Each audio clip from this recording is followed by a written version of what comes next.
পশ্চিমবঙ্গের রাজনীতিতে নতুন সমীকরণের ইঙ্গিত। বামফ্রন্টের সঙ্গে হাত মেলাতে চলেছে ইন্ডিয়ান সেকুলার ফ্রন্ট অর্থাৎ নওশাদ সিদ্দিকীর দল।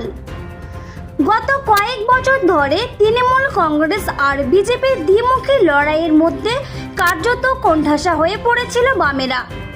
অন্যদিকে নওশাদ সিদ্দিকীর নেতৃত্বে আইএসএফ দক্ষিণ 24 পরগনা থেকে মুর্শিদাবাদ পর্যন্ত সংখ্যালঘু ও গ্রামীণ ভোট ব্যাংকে এক নতুন সমীকরণ তৈরি করেছে। সেখানে এই র্যাঙ্ক আছে ওটা 270 মিলিয়ন মানুষ।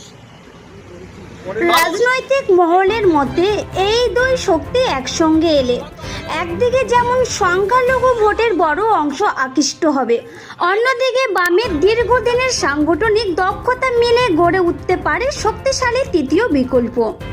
কংগ্রেসকেও এই সমীকরণে টানার চেষ্টা চলছে। যদি সেই জোট বাস্তবায়িত হয় তাহলে 2026-এর নির্বাচনে তৃণমূল বিজেপির বিরুদ্ধে তৃতীয় মঞ্চ যথেষ্ট চ্যালেঞ্জ তৈরি করতে পারে। স্থানের জমি দখল করে পার্টি অফিস বানিয়ে নিচ্ছে, এর বিরুদ্ধে কথা বলবে এবং শিক্ষা স্বাস্থ্যর আমূল পরিবর্তনের কথা বলবে। প্রশ্ন থেকেই যাচ্ছে, এই জোট কি শুধুই রাজনৈতিক কৌশল নাকি সত্যি মাটির মানুষের আস্থা আদায় করতে পারবে? 2026-এর ভোটেই মিলবে তার জবাব।